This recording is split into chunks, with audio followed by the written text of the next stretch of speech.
Hi aspirants, ఈరోజు topic వచ్చేసి తెలుగు మెథడాలజీలో ధ్వని పరిణామం అండి. దీన్నే ఫోనెటిక్ చేంజ్ అని కూడా పిలుస్తారు. ఈ క్లాస్ వచ్చేసి తెలంగాణ, ఏపీ ఇద్దరికి యూజ్ అవుతాయి. ఎందుకంటే రెండింటి మెథడాలజీ కూడా సేమ్గా ఉంటుంది. TET syllabus, DSC syllabus almost సేమ్గానే ఉంటుంది. ఇది డిఎస్సి సిలబస్.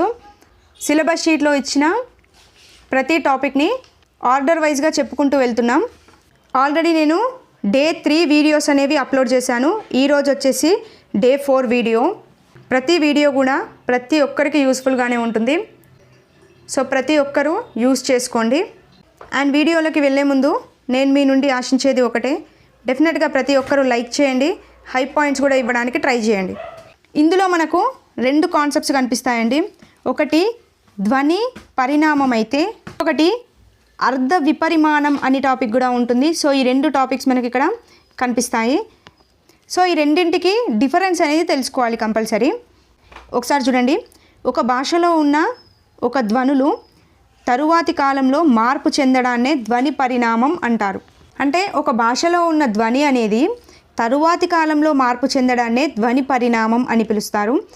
అయితే భాషలోని పదాలలో అర్థం అనేది స్థిరంగా ఉండి శబ్దం మాత్రమే మారితే దాన్ని శబ్ద పరిణామం లేదా ధ్వని పరిణామం అంటారండి.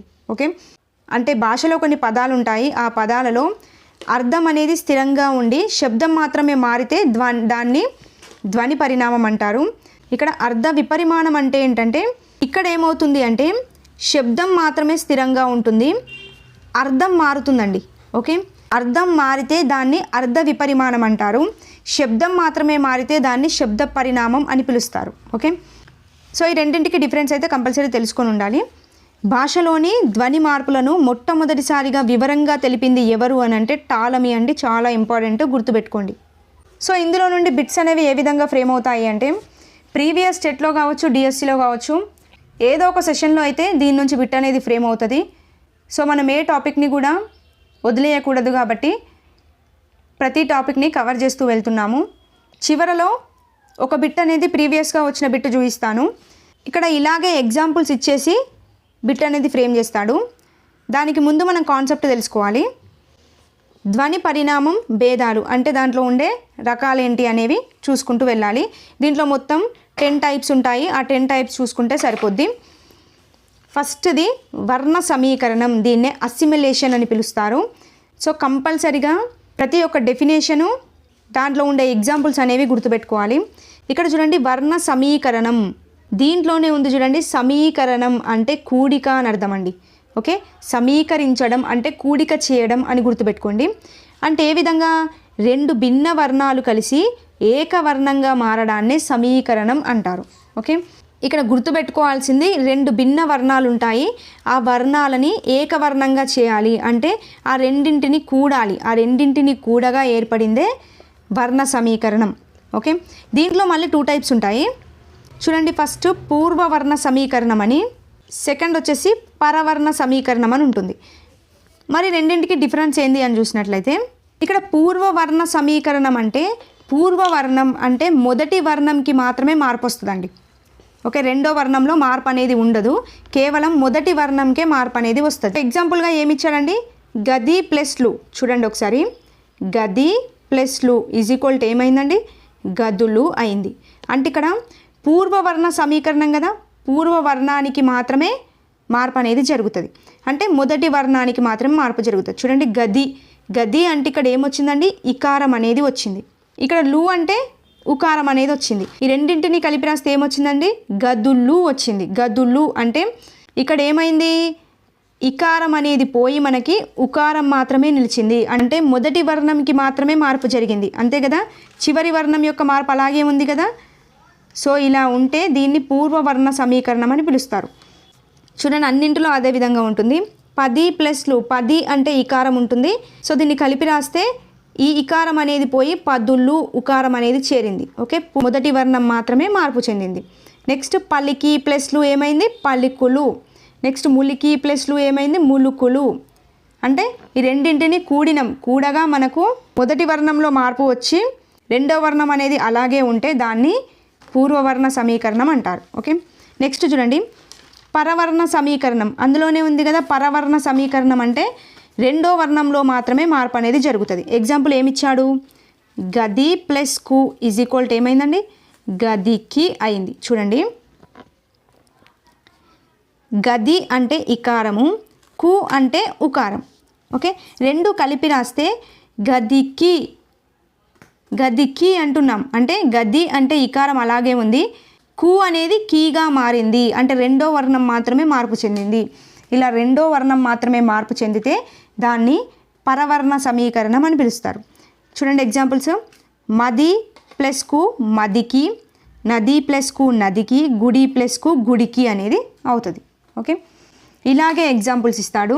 గది ప్లస్లు ఈజ్ ఈక్వల్ టు గదులు, ఇది ఏ ధ్వని పరిణామం కిందికి వస్తుంది అని ఇస్తాడు. ఏ ధ్వని పరిణామం అండి, వర్ణ సమీకరణం కిందికి వస్తుంది. చూడండి ఏమవుతుంది, ఇది వర్ణ సమీకరణం అవుతుంది. దాంట్లో పూర్వవర్ణమా పరవర్ణమా అని అడిగినప్పుడు మాత్రం ఈ రెండు గుర్తుపెట్టుకోవాలి. ఓకే, ఇది వర్ణ సమీకరణం అంటే, సమీకరణం అంటే కూడిక కాబట్టి రెండు భిన్న వర్ణాలు కలిసి ఏకవర్ణంగా ఏర్పడడమే వర్ణ సమీకరణం, గుర్తుపెట్టుకోండి. నెక్స్ట్ వచ్చేసి వర్ణ విభేదం, డెసిమిలేషన్ అని పిలుస్తారు.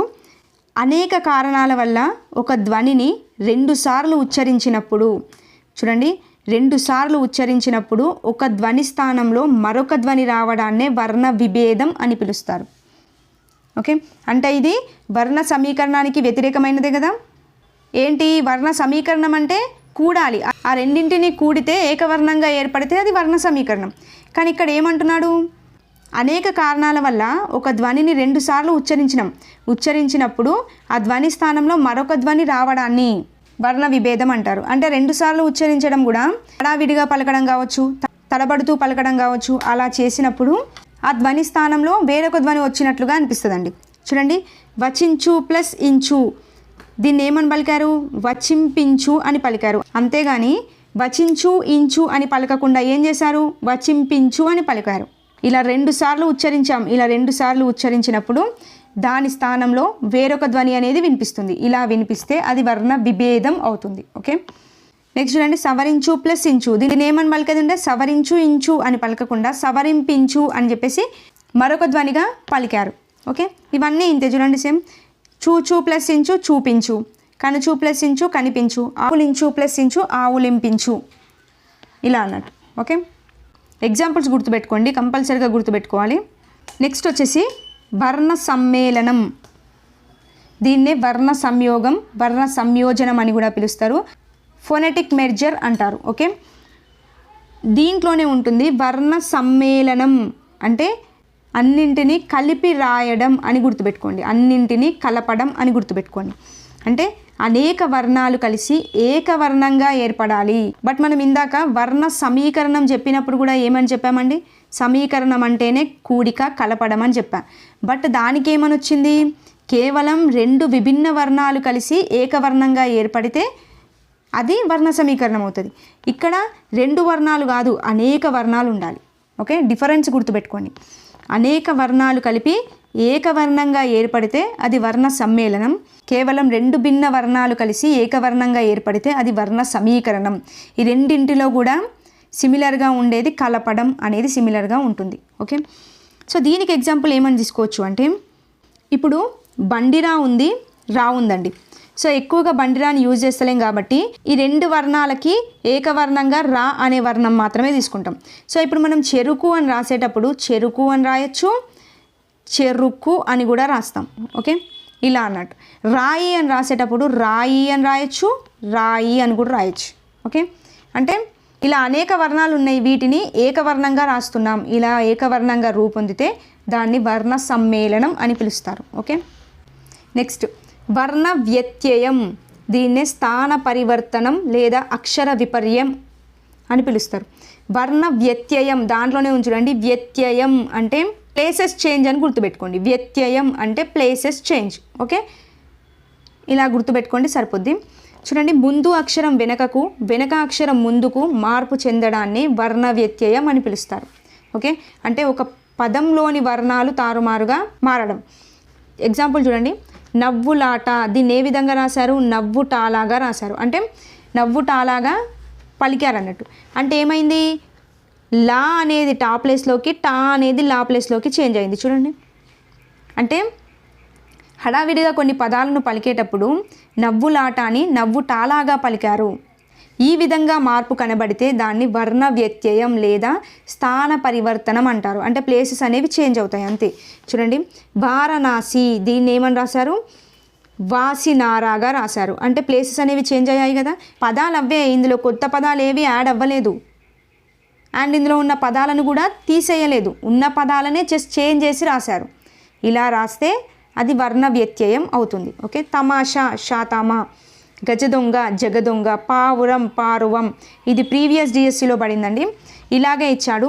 పావురం అనేది పారువంగా మార్పు చెందింది. ఇక్కడ జరిగిన ధ్వని పరిణామం ఏంటి అని అడిగాడు. అడిగేసి వర్గ సమీకరణం, వర్ణ విభేదం, వర్ణ వ్యత్యయం, వర్ణ సమ్మేళనం అని చెప్పేసి ఇస్తాడు. ఏమవుతుందండి? వర్ణ వ్యత్యయం, జస్ట్ అందులో ఉన్న పదాలు మాత్రమే చేంజ్ అయ్యాయి అంతే తప్ప కొత్త పదాలు ఏవి యాడ్ కాలేవు. ఇలా ఉంటే దాన్ని వర్ణ వ్యత్యయం అని పిలుస్తారు. నెక్స్ట్ వర్ణాగమం, దీన్నే వర్ణాధిక్యం అని పిలుస్తారు. అడిషన్ ఆఫ్ సిలబుల్ దీంట్లోనే ఉంది చూడండి. వర్ణాగమం మ్యాక్సిమం ఇవి కొద్దిగా కన్ఫ్యూజ్ అవుతాయి. సో మనం ఇక్కడ ఇచ్చిన క్వశ్చన్లోనే ఆన్సర్ అనేది వెతుక్కోవాలండి. వర్ణాగమం, ఆగమం, ఆగమం అంటే ఎక్స్ట్రాగా వర్డ్స్ వచ్చాయి చేరాయి అని గుర్తుపెట్టుకోండి. ఎక్స్ట్రా వర్డ్స్ అనేవి చేరడం అనేది గుర్తుపెట్టుకోండి. వర్ణాగమం అంటే, ఆగమం అంటే ఎక్స్ట్రాగా వర్డ్స్ వచ్చి చేరడం. ఓకే, ఎగ్జాంపుల్ చూస్తే క్లారిటీగా అర్థమవుతుంది. సామ్యం వల్ల కానీ, ప్రామాణికం కాదనే భావంతో కానీ కొత్త వర్ణాలు పదాల్లో చేరడాన్నే వర్ణాగమం. చూడండి, కొత్త వర్ణాలు పదాల్లో చేరడాన్నే వర్ణాగమం అంటే కొత్త వర్ణాలు వచ్చి చేరుతాయి. చూడండి, కోలాటం, ఇక్కడ కోలాటం అనేదాన్ని కోలాటకంగా పలికేశారు ఒక్కొక్కసారి. అంటే కోలాటంలో కోలాటకం అంటే ఇంకొక వర్ణం అధికంగా వచ్చి చేరింది కదా, ఇలా చేరితే దాన్ని వర్ణాగమం అంటారు. చూడండి, నడిరేయి, దీనికి నడికి రేయికి అనేది చేరింది. నేను కూడా, నేను కూడక, క అనేది చేరింది. దొంగాటం, దొంగాటకం, కమ్ అనేది చేరింది. ఇలా ఎక్స్ట్రాగా వర్డ్స్ వచ్చి చేరితే దాన్ని వర్ణాగమం అంటారు. గుర్తుపెట్టుకోండి, ఈజీగా గుర్తుంటుంది. నెక్స్ట్ వచ్చేసి వర్ణలోపం, దీన్నే సవర్ణలోపం లేదా అక్షరలోపం లేదా వర్ణనాశనం అని పిలుస్తారు. సో ఇందులోనే ఉంది కదండి, వర్ణలోపం అంటే లోపించడం. ఏం లోపించింది? ఒక పదం చివర వచ్చిన హల్లు అనేది మరొక పదం మొదట వచ్చినప్పుడు మొదటిది లోపించడాన్నే వర్ణలోపం అంటారు. ఎగ్జాంపుల్గా చూడండి, నిప్పు ప్లస్ పుల్ల. ఓకే, ఈ నిప్పు ప్లస్ పుల్లాలో ఇక్కడ రాసుకుందాం, క్లారిటీ వస్తుంది. ఏమైంది? ఇది నిప్పుల్లా అయింది. చూడండి, ఒక పదం చివర వచ్చిన హల్లు, ఫస్ట్ పదం యొక్క చివర వచ్చిన హల్లు ఏంటండి? పు అనే హల్లు వచ్చింది. ఇదే హల్లు మరొక పదం యొక్క మొదట వచ్చింది కదండి. సో ఇలా మొదట వచ్చినప్పుడు ఇక్కడున్న మొదటిది అనేది లోపిస్తుంది. ఇలా లోపించడాన్ని వర్ణలోపం అంటారు. చూడండి, నిప్పు పుల్ల, నిప్పు ప్లస్ పుల్ల నిప్పుల్లా అయ్యింది. సో చూడండి, మందు ప్లస్ తాగు ఏమైంది? మందాగు అయ్యింది. అంటే ఇందులో కూడా మొదటిది లోపిస్తుంది. రంపపు ప్లస్ పొట్టు రంప పొట్టు అయింది. అంటే ఇందులో కూడా ఫస్ట్ది లోపించింది. నెక్స్ట్ రెప్ప ప్లస్ పాటు రెప్పాటు. నెక్స్ట్ పెద్ద ప్లస్ తనము పెత్తనము, ఇలా అన్నట్టు. ఓకే, నెక్స్ట్ అజాదిత్వం, దీన్నే స్వర ప్రారంభం అంటారు. అంటే ఏంటి? కొన్ని హల్లులకు ముందు ఉచ్చారణలో అచ్చు చేర్చి పలకడాన్నే అజాదిత్వం అంటారు. ఎగ్జాంపుల్గా స్కేలు అని ఉంది.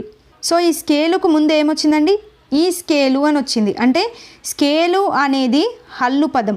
ఈ హల్లు పదానికి మొదట ఏమొచ్చింది? ఈ అనేది వచ్చింది. అంటే అచ్చు అనేది చేరింది. ఇలా కొన్ని హల్లులకు ముందు ఉచ్చారణలో అచ్చు అనేది చేరి పలికితే దాన్ని అజాతిత్వం అంటారు. నెక్స్ట్ చూడండి, రథం. ఈ రథంకి మొదట ఏమొచ్చింది? ఆ అనేది చేరింది. ఆ అనే అచ్చు చేరింది కాబట్టి ఇది అజాతిత్వం. నెక్స్ట్ స్కూలుకు ఈ స్కూలు అని చేరింది. అంటే కొంతమంది ఇతర భాష మాట్లాడేవారు కావచ్చు, తెలిసి తెలియక మాట్లాడే వాళ్ళు కావచ్చు, ఇలా కొన్నిసార్లు పలుకుతారు అన్నట్టు.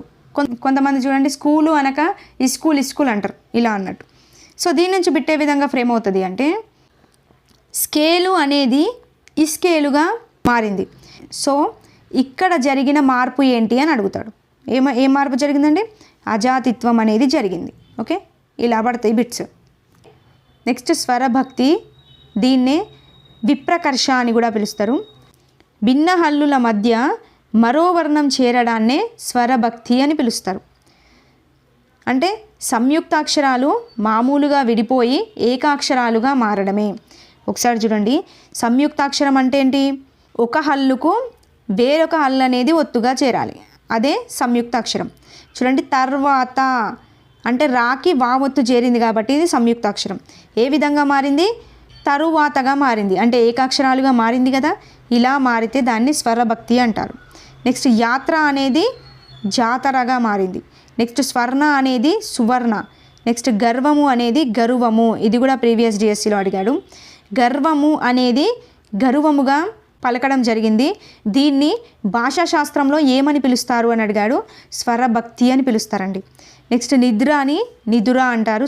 చంద్రుడును చంద్రుడు, పల్చనాను పలుచన అని పిలుస్తారు. ఓకే, ఎగ్జాంపుల్స్ కంపల్సరీగా గుర్తుపెట్టుకోవాల్సిందే. నెక్స్ట్ వచ్చేసి లోపదీర్ఘం, దీన్నే లోపదీర్ఘత అంటారు. లోపదీర్ఘం అందులోనే ఉంది కదండి, దీర్ఘం అనేది లోపిస్తుంది. డెఫినేషన్లోనే మనం ఆన్సర్ పట్టేయచ్చు. చూడండి, ఉచ్చారణలు ఒక వర్ణం లోపించేటప్పుడు ఏర్పడిన లోపాన్ని పూరించడానికి పూర్వస్వరం అనేది దీర్ఘం అవుతుంది. చూడండి, గుర్రములు, దీన్ని గుర్రాలుగా పలికాం, అంటే దీర్ఘం అనేది వచ్చింది కదండి. సో ఈ దీర్ఘం అనేది ఫస్ట్ సెంటెన్స్లో ఏ విధంగా ఉంది? లోపించి ఉంది. ఇలా లోపిస్తేనే దాన్ని లోపదీర్ఘం అంటారు. నెక్స్ట్ వజ్రములను వజ్రాలు, నెక్స్ట్ ముత్యములను ముత్యాలు, నెక్స్ట్ మంచములు మంచాలు, నెక్స్ట్ పుస్తకములు పుస్తకాలు. అంటే ఒక వర్ణం లోపించేటప్పుడు ఏర్పడిన లోపాన్ని పూరించడానికి పూర్వస్వరం అనేది ఇక్కడ ఏమైంది? ము అనేది దీర్ఘంగా మారింది. ఇక్కడ ము అనేది వజ్రాలుగా మారింది. ఇక్కడ ముత్యములు ము అనేది దీర్ఘంగా మారడం జరిగింది. ఓకే, ఈ విధంగా అన్నట్టు.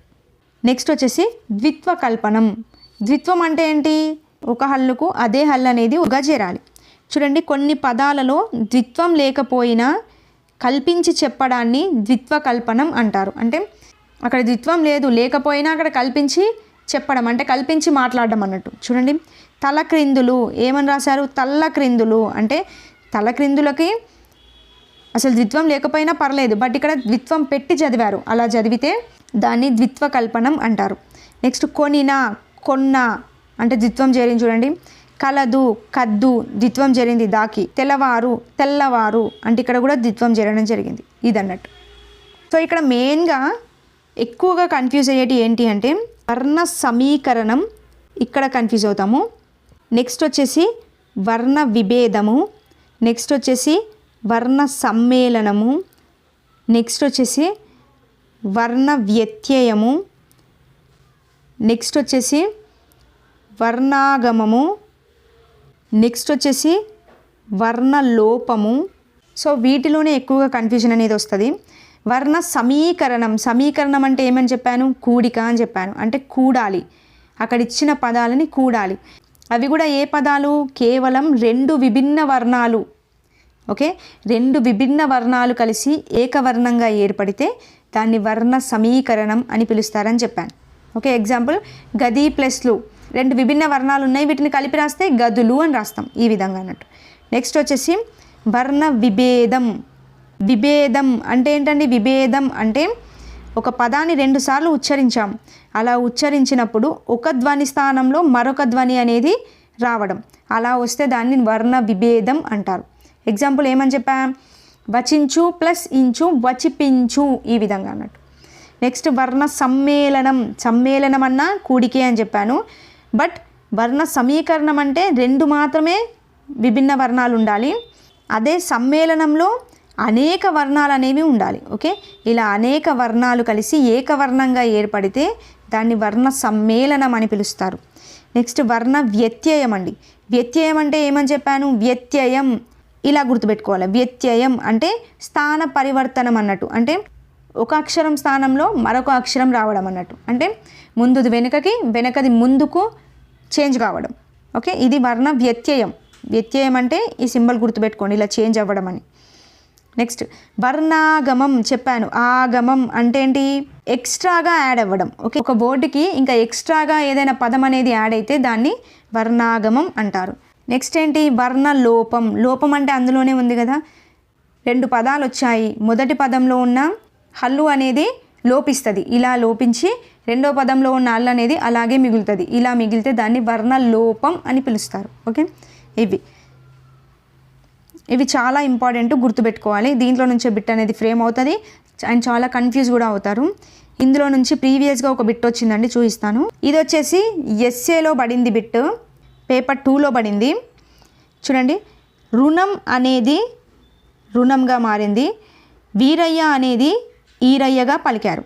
ఇలా పలికినప్పుడు ఉచ్చారణ దోషాలు అనేవి ఈ రకమైనవి అని చెప్పేసి అడిగాడు. చూడండి, ఇక్కడ రుణం అంటే ఏంటండి? రు అనేది ఏం అక్షరం అవుతుంది? ఇది అచ్చు కదండి. ఈ రు అనేది ఏమవుతుంది? హల్ అవుతుంది. నెక్స్ట్ ఇక్కడ వి అనేది ఏమవుతుంది? హల్ అవుతుంది. ఈ అనేది అచ్చు అవుతుంది. అంటే ఏమైంది? ఫస్ట్ దాంట్లో అచ్చుకు బదులుగా ఇక్కడ ఏం పలికాడు? హల్లు పలికాడు. నెక్స్ట్ హల్లుకు బదులుగా అచ్చు పలికాడు. హల్లుకు బదులుగా అచ్చు పలకడం, ఇది మనకు ఆన్సర్ అవుతుంది. ఓకే, అల్ప ప్రాణాలకు మహాప్రాణాలు, మహాప్రాణాలకి అల్ప ప్రాణాలుగా పలకడం అంటే, అల్ప ప్రాణాలు అంటే ఏంటండి చెప్పండి? కచటతప అండ్ గజడదబ అనేవి అల్ప ప్రాణాలు. నెక్స్ట్ కచటతప, గజడదబ ఇవి మహాప్రాణాలు. సో ఇక్కడ అల్ప ప్రాణాలు ఏమైనా కనబడుతున్నాయా? లేదు, కాబట్టి తీసేయచ్చు. నెక్స్ట్ వర్ణ మార్పిడి లేదా వర్ణ వ్యత్యయం. ఏమని చెప్పాను? వ్యత్యయం అంటేనే వర్డ్స్ అనేవి చేంజ్ అవ్వాలి, అంటే అక్కడ ఉన్న ప్లేసెస్ మాత్రమే చేంజ్ అవ్వాలి. చూడండి, ఇప్పుడు రుణం అని ఉందంటే నమ్రు అని పెట్టాలి, ఇక్కడ మనకు రావాల్సింది ఏంటి? నమ్రు అని పెట్టాలి, కానీ ఇక్కడ అలా చేంజ్ అవ్వలేదు కదా, సో ఇది కాదు ఆన్సర్. నెక్స్ట్ అనునాసిక దోషాలు అంట. అనునాసికాలు ఇలా కనబడుతున్నాయా? లేదు, సో ఇది మనకు ఆన్సర్ కాదు. సో ఈజీగా మనం ఇక్కడ ఆన్సర్ అనేది ఐడెంటిఫై చేయొచ్చు. ఓకే, ఇవ్వండి ఈ ధ్వని పరిణామం అనే టాపిక్కి సంబంధించిన ఇన్ఫర్మేషను. సో తెలుగు మెథడాలజీ మొత్తం కంప్లీట్ చేసే వరకు ఇదే విధంగా క్లాసెస్ అనేవి కంటిన్యూ అవుతాయి. సో తప్పకుండా ప్రతి ఒక్కరు యూజ్ చేసుకోండి. అండ్ వీడియో మీకు యూస్ఫుల్గా అనిపిస్తే మాత్రం తప్పకుండా ప్రతి ఒక్కరు లైక్ చేయండి. అండ్ నెక్స్ట్ వీడియోలో మళ్ళీ కలుద్దాం. థ్యాంక్ యూ అండి. Thank you for watching.